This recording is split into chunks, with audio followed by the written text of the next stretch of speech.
Good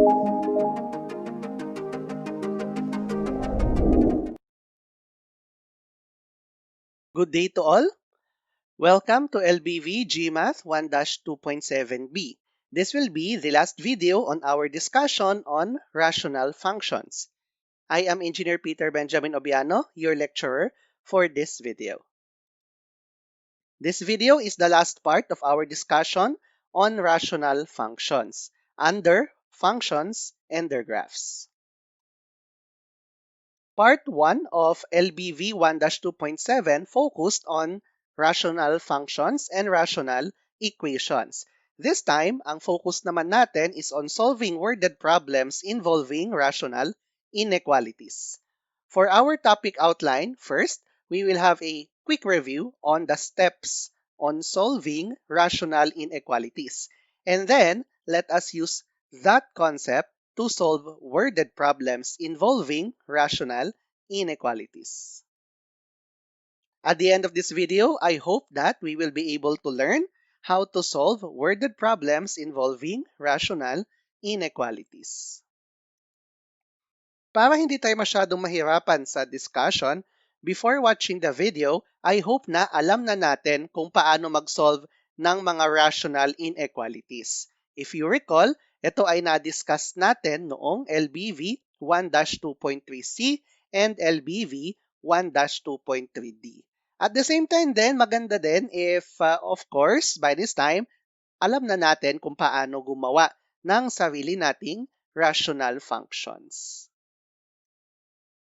Sige, review muna tayo saglit. Ano ulit ang mga iba't ibang steps para kunin ang solution ng rational inequality? So, hindi ba na-present itong mga steps na ito dati? Step number 1, rewrite the inequality in such a way that the right side of the inequality is just 0. I-write natin yung binigay upang sa ganon, ang maiwan lamang sa right side ng ating inequality ay 0. Second, get the critical numbers of the rational expression obtained in step number 1. Ano ulit ang mga critical numbers? Hindi ba critical numbers yung mga numbers na magpapa-0 sa numerator at sa denominator ng rational expression natin? Ito yung mga roots or zeros ng ating numerator at denominator. Step 3, let us plot the critical numbers on a number line. So I hope alam nyo pa mag-number line. Step 4, evaluate the rational expression in step 1 using a test number from each of the partitions created by the critical numbers. Step 5, complete the number line by plotting in the partition or partitions that satisfy the inequality in step 1. And lastly, step 6, express the answer as required by the problem. So ito yung mga steps natin na natutunan last time kung paano mag-solve ng rational inequalities. Sige, let's go to exercise number 1. If the function c of x is equal to 80x plus 150 over x, where x is greater than or equal to 0, represents the cost per item in PHP when x items are produced. Find the number of items to be produced if we want that the cost per item will be less than 100 pesos. Again, huwag kabahan if nakakakita kayo ng ganito. So if may ganito ka na nakita katabi, let's say, ng function or equation, again, restriction lamang ito. Sinasabi lamang nito na ang mga pwede lang nating ilagay na x dito is greater than or equal to 0. It makes sense kasi yung x kasi is the number of items. Siyempre, hindi naman pwede na negative yung number of items natin. Kaya nga, sabi dito, greater than or equal to 0 lamang. Anyways, let's now answer our problem. What is given? Una, binigay sa atin yung function representing the cost per item when x items are produced. So kung gusto mong malaman daw magkano ang magagastos mo kada item sa ganito karaming item na nagawa mo, then you use this function. Now, again, it was stated that X is the number of items produced. Ano ang hinihingi ng tanong? The number of items to be produced so that the cost per item will be less than 100 pesos. Kung gusto mo daw na yung magagastos mo kada unit ay mas mababa sa 100 pesos, ilang items daw ang dapat nating i-produce. Ngayon, kung i-reword natin yung problem, pwedeng ganito. Find x so that c of x is less than 100. So, c of x, ito yon, yung function na ito. Dapat daw, less than 100 siya. So, ano yung mga values ng x that will satisfy that condition? So again, ito yung inequality natin. 80x plus 150 over x must be less than 100. Since mayroon na tayong inequality, pwede na nating isolve yung values ng x. I-apply natin yung process na ginawa natin sa mga previous videos natin. So again, step 1, i-rewrite natin yung inequality upang sa ganoon, ang nasa right side lamang ay 0. So, paano natin gagawin na yung right side lang ay 0? Again, sa inequality, huwag kayong mag-cross multiply. So, don't just cross multiply times x. So, huwag ganon. For inequality, medyo iba yung manipulation nito if you remember. Anyways, paano mo papalayasin si 100 sa right side? Diba? You can just subtract 100 on both sides of the inequality. If you do that, the left side will simply become 80x plus 150 over x minus 100. Yung right side natin ngayon is now 0. Tapos, gawin natin, yung left side natin, let us rewrite this para isang rational expression lang tayo. Okay? So, single numerator and single denominator. So, bahala ka na lang kung paano mo gagawin yon. You can apply the concepts of subtracting fractions with different denominators. So, if ever man magiging ganito siya, hindi ba ang LCD mo ay x? X divided by x is 1. 1 times 80x plus 150 is 80x plus 150. X divided by 1 is x times 100 is 100x. So, minus yon, kaya minus 100x. Simplifying further, we will get this one. Ito na ngayon yung ating simplified inequality. Negative 20x plus 150 over x, that is less than 0. Now, this is our rewritten inequality. Step 2, get the critical numbers of the rational expression obtained in step 1.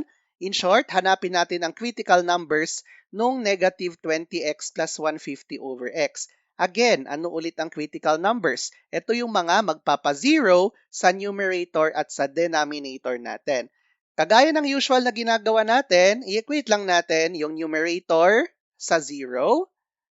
So, magiging ganito siya. Transpose ko yung 150 sa kabila, edi magiging negative 150. Divide both sides by negative 20. We will solve for the value of x, which is 7.5. Para sa numerator yon. Para naman sa denominator, again, i-equate lang natin yung denominator sa 0, which is actually tapos na kasi x lang naman yung variable natin, edi x equals 0 siya. So, ganun lang. Ibig sabihin nito ngayon, the critical numbers are 0 and 7.5. Again, tandaan natin, 7.5 yung magpapa-0 sa numerator, 0 yung magpapa-0 sa denominator. Step 3, let us now plot the critical numbers on our number line. Again, the critical numbers are 0 and 7.5. So again, sa number line, edi maglagay tayo dyan ng 0 and 7.5. Hindi ba ang susunod na dito is, ano ang ilalagay ko sa 0 at 7.5? Maglalagay ba ako ng hollow circle? Maglalagay ba ako ng hole? Or maglalagay ba ako ng solid circle? Diba? It depends. Yung mismong 0 ba kasama? Yung mismong 7.5 ba kasama? Now, take note sabi ng rational inequality natin, the rational expression ay hindi pwedeng mag-0. Kasi sabi dito, less than 0. Ibig sabihin, hindi pwedeng maging saktong 0. Since hindi pwede na maging saktong 0, yung numerator mo dapat hindi mag-0. Again, kailan ulit magzi-0 yung numerator? Kapag ang x mo ay 7.5. So again, hindi pwedeng maging 0 yung numerator mo. Therefore, hindi rin pwede na yung x ay maging 7.5.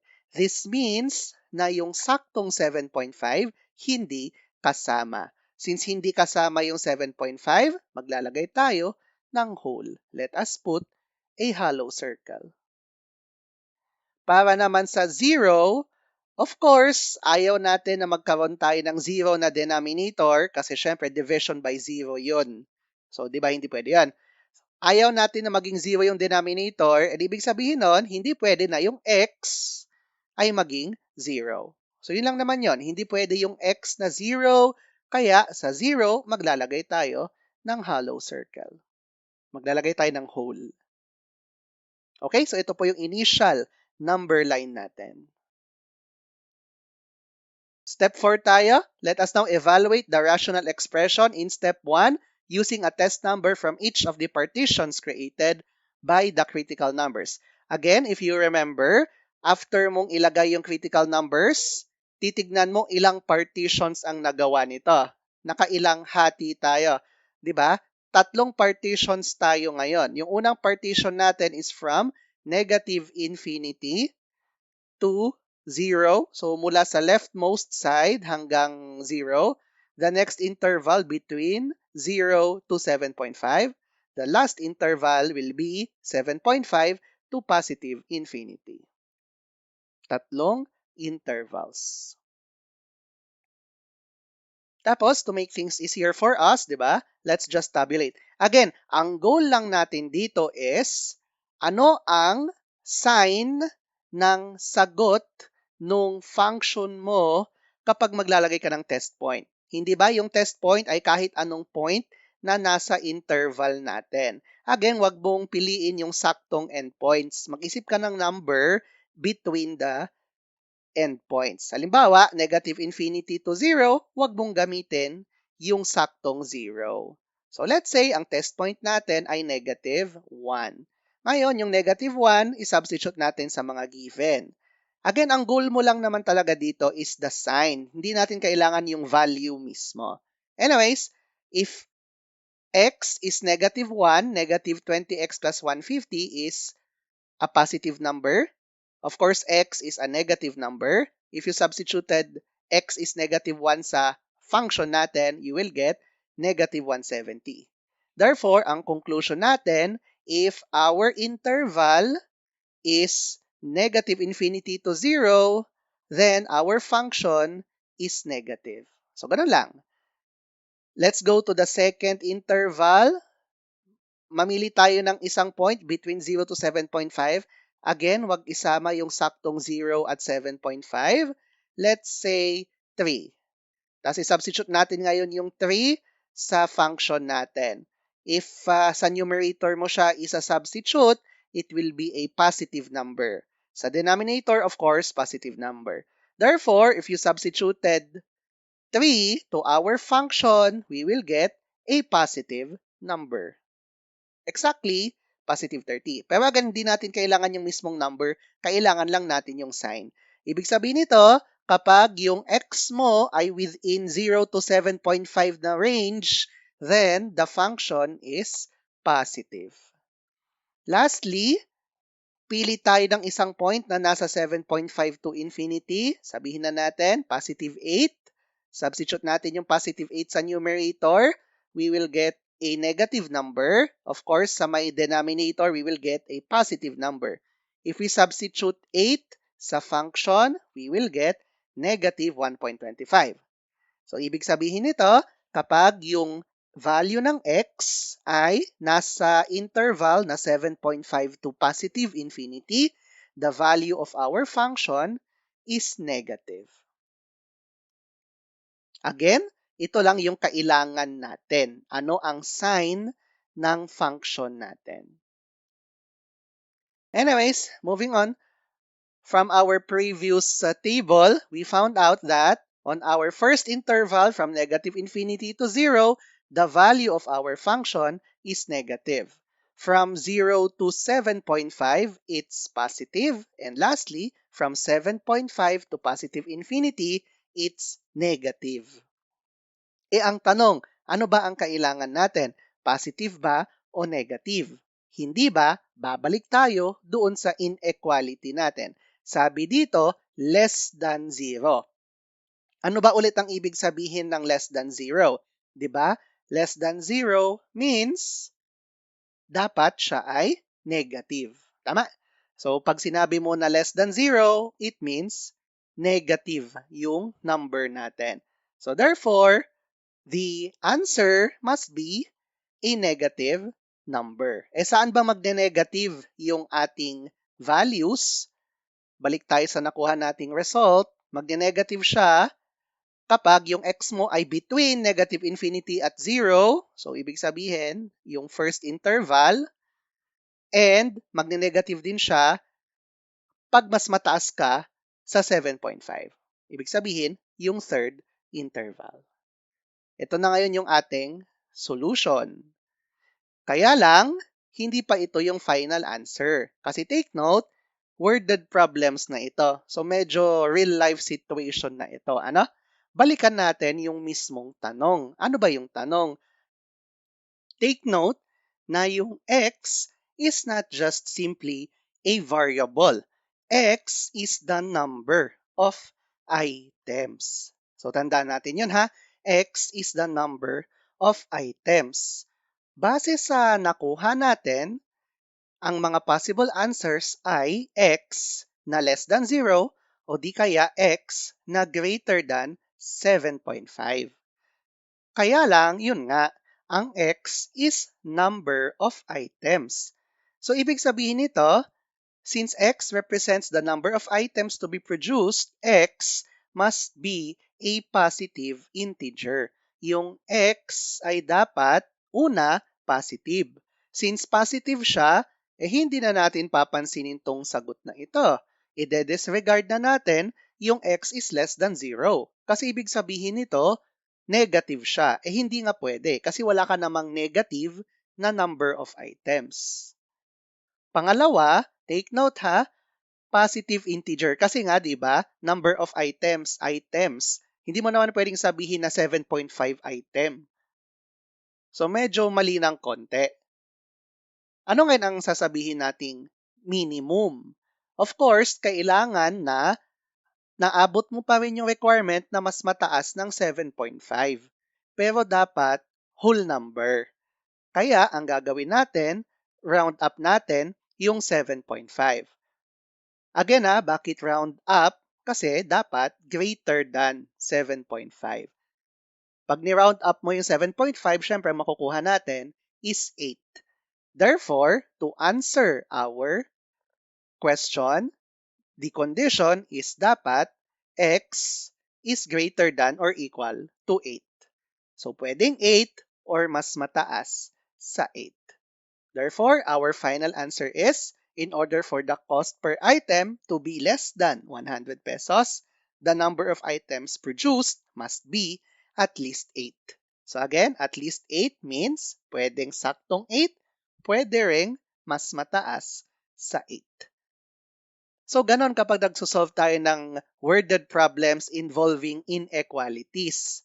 Hindi lang natin isosolve yung values ng x na magsasatisfy sa inequality natin. I-evaluate mo din, tama ba yung mga possible solution natin. Nakita nyo naman, minsan may i-disregard tayo, minsan may kaunti pa tayong conditions na kailangang ma-meet. Okay? So, kaya naman to. Practice lang po tayo. Let us now go to our second exercise. A box with a square base and no top is to be constructed so that it has a volume of 1,000 cubic centimeters. Let x denote the width of the box in centimeters as seen in the given figure. So, ito yung figure ng box natin. Let h of x be the function representing the height of the box in terms of the width x. In order for the width of the box to not exceed the height, solve for the values of x. So yung box natin is square yung base. So ibig sabihin nito, kung yung width mo ay x, edi yung depth x din kasi nga square siya. Okay?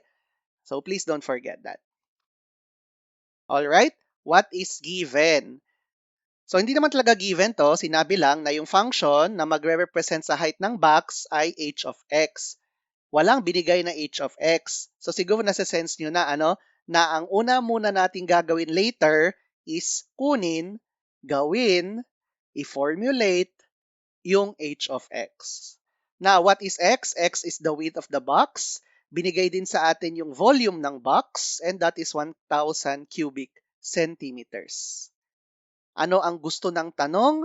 Hanapin daw natin yung mga values ng x upang sa ganon yung width will not exceed the height. Ibig sabihin nito, the width of the box must be less than or equal to the height of the box. Hindi sosobra sa height.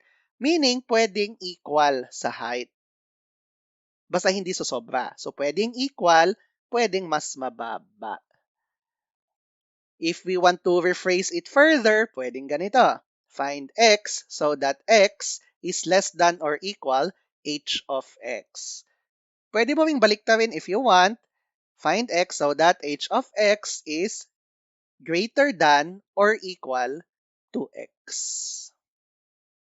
Alright? So, wag po tayong malito sa mga not exceed, sa mga at least, sa mga at most na gano'n na words. So, I hope alam natin kung paano gawin inequality, no? Kung ano ang equivalent niya, less than or equal ba to, greater than or equal ba to, less than lang ba siya, greater lang ba siya. So, yung mga ganon, please do not forget. Yun nga, kagaya na nasabi ko kanina, walang binigay na function h of x. Kaya actually, ang solution natin for this problem is two parts. First part, hanapin mo yung h of x. Gawa tayo ng function na h of x. And then, pag may function ka na, saka natin i-apply yung concepts ng inequality. Sige, gawa muna tayo ng function, di ba? From geometry, alam natin na ang volume ng isang box or ng isang rectangular prism is equal to width times depth times height. Parang length times width times height lang to. Iba lang yung mga terms na ginamit, no? So you have your width, your depth times your height. Now, binanggit sa problem na ang volume ay 1,000 cubic centimeters. Kaya, doon sa volume, lagay natin 1,000. Next, sabi sa tanong, the width will be represented by the variable x. Kaya yung width, papalitan natin ng x. Next, square yung base. Since square yung base, yung width at yung depth, parehas lang. So kung x yung width, edi ibig sabihin nun, yung depth is also x. Lastly, height will be represented by the function h of x. Kaya yung height, papalitan natin ng h of x. Okay? Tapos, i-arrange na lang natin ito. So, of course, x times x is x squared. So, your right side will become x squared h of x. Your goal here is dapat ang nasa iisang side lang ng equation h of x lang. The rest, nasa kabila na. So, of course, we can divide both sides by x squared. X squared here will cancel out. May iwan ngayon ito. Now, of course, pwede mong pagbaliktawin if you want. Okay, so therefore, this is now the function representing the height of the box with respect to the width x. H of x is equal to 1,000 over x squared. Now, let us now go to part 2, solved for the inequality.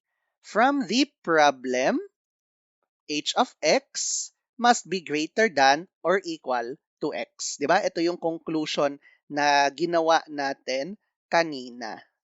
Ano ulit yung h of x natin, di ba? It's 1,000 over x squared. So in short, this is our inequality. 1,000 over x squared must be greater than or equal to x. Let us now apply the concept in solving inequalities. Again, i-rewrite natin ito upang sa ganon, yung nasa right side is simply 0. Paano natin gagawin yon? We can subtract x from both sides of the inequality.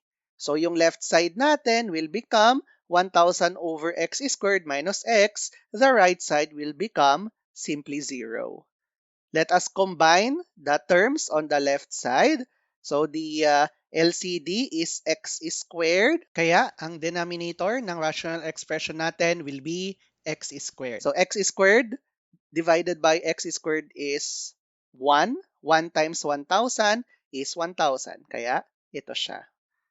Then x squared divided by 1 is x squared. X squared times x is x cubed. So yun lang, parang combining lang ng fractions with different denominators. Ngayong nakuha na natin yung inequality natin na 0 lang yung right side, let us now get the critical numbers. So kunin natin yung zeros ng numerator. I-equate lang natin yung 1,000 minus x cubed sa 0. Transpose natin yung negative x cubed sa kabila, magiging x cubed na. Let's take the cube root of both sides. Lalabas ngayon na ang x is equal to 10. Ganyan din gawin natin sa denominator. Yung x squared, i-equate mo sa 0. Of course, square root of 0 is also 0. Therefore, the critical numbers are 0 and 10. Remember, 10 ang magpapa-0 sa numerator, 0 yung magpapa-0 sa denominator. Para hindi tayo masyado mahirapan, let us plot the critical numbers on a number line. So again, from what we got, the critical numbers are 0 and 10. So maglagay tayo dito ng 0 kunyari, tapos nandito yung 10. Now, unahin natin si 10. Kasama ba yung saktong 10? So sabi dito, greater than or equal to 0. Meron kang or equal to 0. Meaning, yung expression na ito pwedeng maging 0. Of course, di ba? If gusto mong maging 0 to, dapat magzi-0 yung numerator mo. Kailan ba magzi-0 ulit yung numerator, di ba? Magzi-0 yung numerator if x is 10. So again, okay lang na maging 0 kasi may equal to 0 ka na condition. Okay lang na maging 0. Therefore, okay lang din na yung numerator maging 0. In short, yung x na 10, kasama siya sa solution. So maglagay tayo dito ng solid circle. Again, we don't want division by 0. Hindi pwede na yung denominator mo ay equal sa 0. So, hindi pwede, hindi kasali yung 0. Kaya maglalagay tayo dito ng whole. Maglalagay ka ng hollow circle dyan. Okay? Let us now evaluate the rational expression, yung 1,000 minus x cubed over x squared, using a test number from each of the partitions. Ano yung mga partitions natin? Tatlo din. Yung isang partition is between negative infinity to 0, this one. The second is between 0 and 10. And lastly, it's 10 to positive infinity. To make things easier for us, let us tabulate. Let's say, ang test point na pipiliin ko sa interval na negative infinity to 0, let's say, is negative 1. Substitute natin yung negative 1 sa numerator, we will get a positive number. Substitute ko yung negative 1 sa denominator, we will get a positive number. Therefore, if your x is negative 1, the value of our expression is 1001, positive number. Conclusion, kapag yung x mo ay somewhere between negative infinity at 0, ang value ng rational expression natin ay positive. Gawin natin yun sa iba. Between 0 to 10, let's say, pili tayo, o kunyari, 3 na lang. at x is 3, substitute natin sa numerator, we will get a positive number. Sa denominator, positive number din. If x is 3, 1,000 minus x cubed over x is squared is therefore a positive number. Ibig sabihin nito, if your x is between 0 to 10, positive ang ating function. Lastly, yung interval na 10 to infinity, kunyari, piliin ko na lang 12. At x is 12, our numerator is equal to negative 728. Our denominator is equal to 144. So therefore, if x is 12, our function is equal to a negative number. Again, ang conclusion natin, kapag yung x mo ay between 10 to positive infinity, we will get a negative value. Again, let's just focus on the signs of the function. Base sa nakuha nating table, if yung x mo ay between negative infinity to 0, it's positive. It's positive din kapag between 0 to 10, and it's negative naman if it's between 10 to infinity. Again, ano yung kailangan natin? Sabi sa condition, greater than or equal to 0. Of course, ang focus natin yung part na greater than 0. Anong ibig sabihin ng greater than 0? Diba? Greater than 0 means positive numbers. So, we only need the positive numbers. Kailan ba magpa-positive? Magpa-positive kapag between negative infinity to 0 and between 0 to 10. So, ito yung mga possible answers natin. Kaya lang, kagaya ng last problem natin, hindi lang basta variable si x. Ano si x ulit? X is your width. So, tignan natin, ano yung mga pwede lang isagot sa mga possible answers natin. Again, based on this number line, the possible answers are x is less than 0, o di kaya x is greater than 0 but is less than or equal to 10. Again, x represents the width. Since x represents width, hindi siya pwedeng negative. Therefore, our value must be positive numbers. Dapat. Okay? Pero, again, hindi rin pwede yung saktong 0. Okay? So, in short, ang pwede lang dapat ay mga positive numbers. Sige. So, again, since ang kailangan lang natin ay mga positive numbers, then, i-disregard na natin yung x less than 0. So, ang tamang range lamang is ito.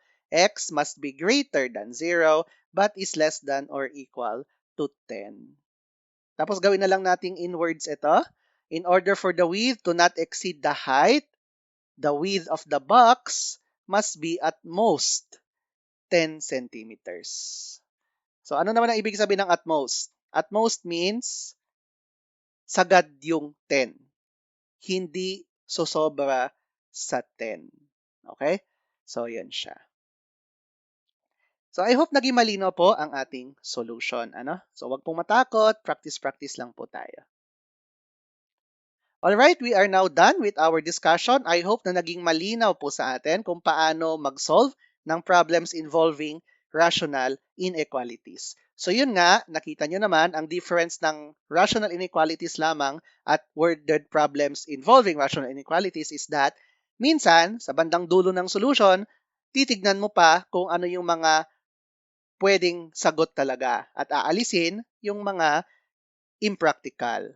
Kagaya ng nakita natin, hindi naman pwede na magkaroon ka ng number of items na negative, hindi rin pwede yung width na negative, kaya bagamat magsasatisfy ang negative numbers sa inequality mo, pero since we are talking about practical scenarios, disregard natin sila. So practice lang po tayo.